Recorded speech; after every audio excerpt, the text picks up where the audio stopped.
Good morning, everyone. My name is Krishna Herchandani, as you might have noticed, and this is my TED Talk. You know, it's pretty much become a norm in our culture to believe the fact that we're all meant for something seriously exceptional.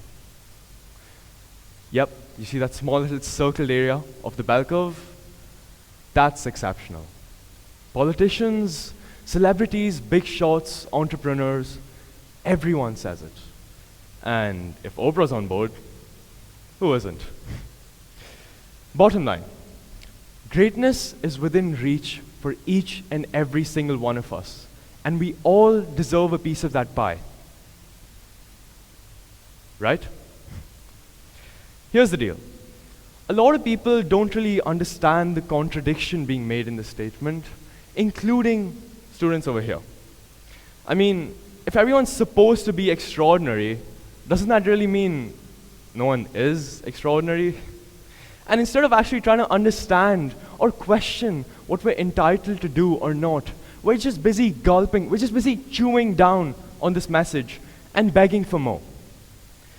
Let me break this down for you. Up until around the age of 13, I myself, at least that's what I believe, I myself was an extraordinary boy. An extraordinary failure, to be precise. You're probably thinking of my grades right now, aren't you?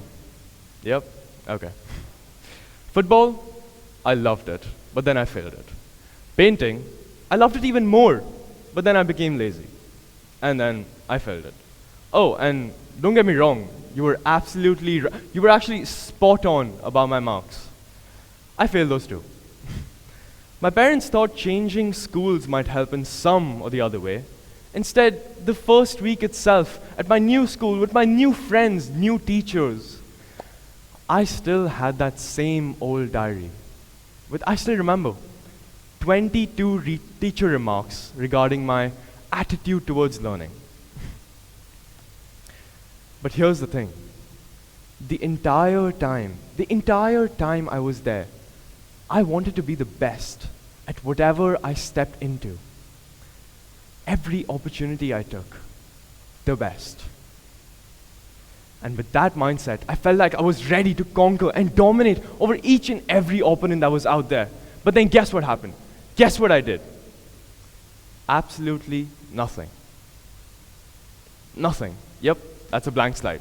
That's not meant to be something else. It's crazy, right?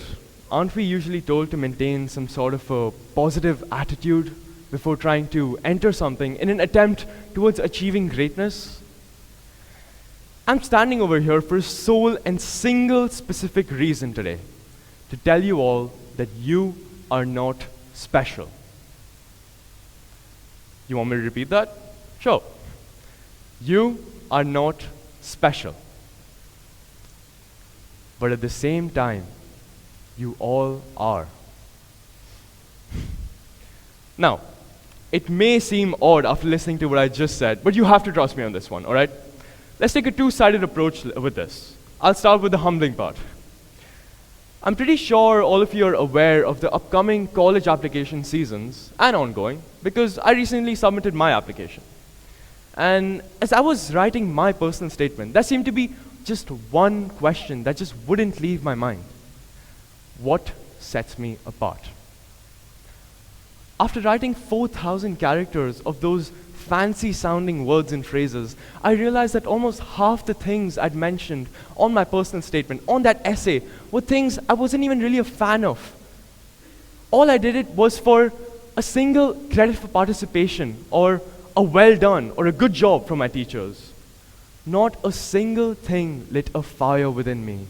Not even a single spark was ignited. But ladies and gentlemen, that was a step I decided to take. A step for what? A step towards finding what I'm truly good at. Something that would define me. Something that shapes my identity. What does this prove, though? What does this prove? All right, I need you all to be completely honest with me right now, okay? Especially because I see those 11th graders sitting at the back.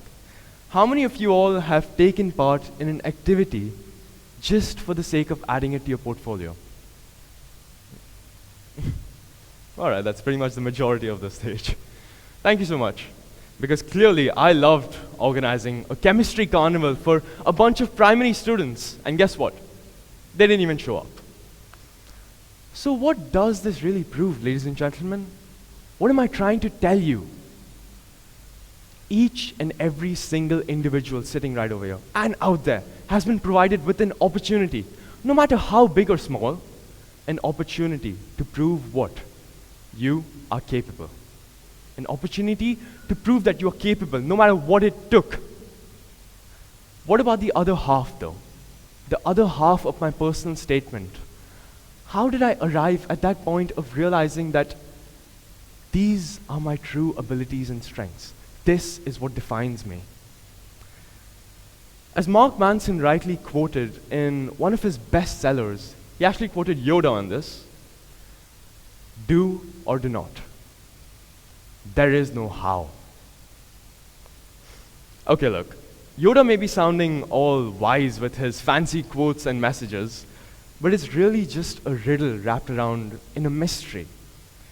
When you truly, really want something, there is no room for a how.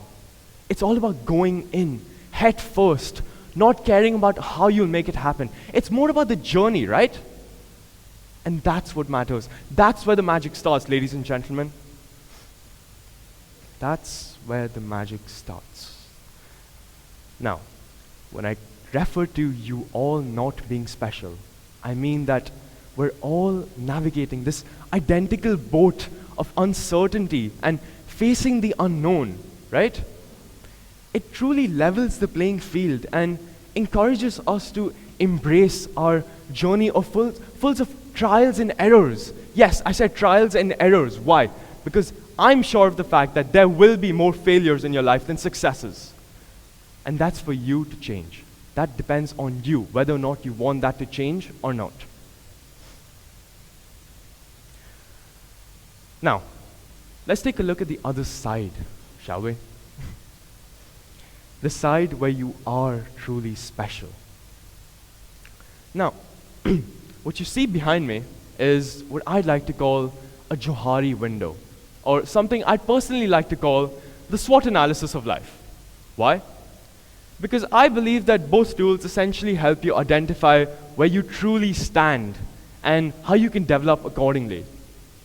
All right, let's simplify this now. There are 4 sections to this. One is the open quadrant, which are basically the things you know and others know about you. Second, we have the unknown, which is, well, basically unknown to everyone. Third, we have the blind spot, the things that you don't know, but others know about you. That makes you the blind one, not them.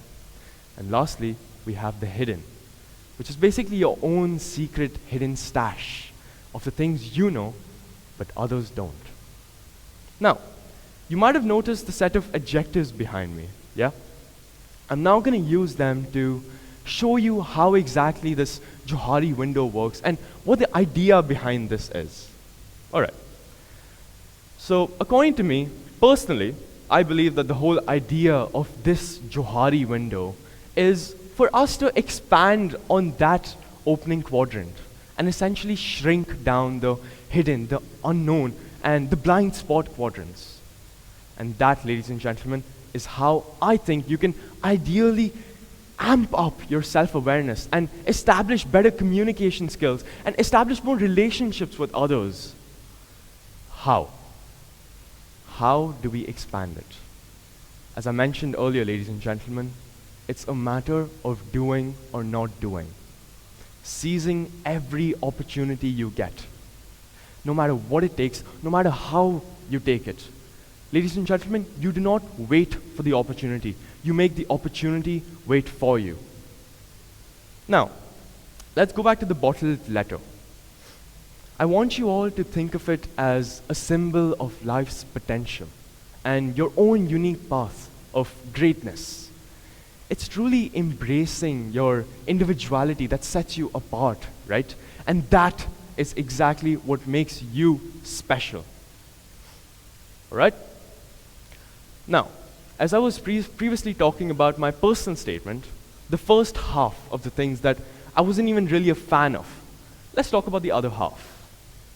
How did I arrive at that point of realizing that these are the things that could essentially define who I am right now?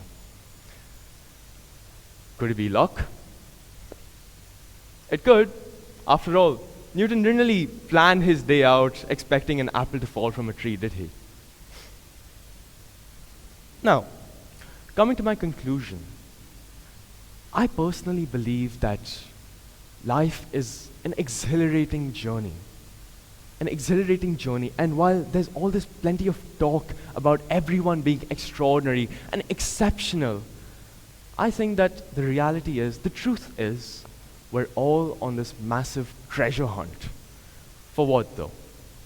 To uncover what truly defines us, what shapes us today. Now, before I leave the stage, I won't bore you with some idea or a message or a quote. All I want to do is ask you all a simple question.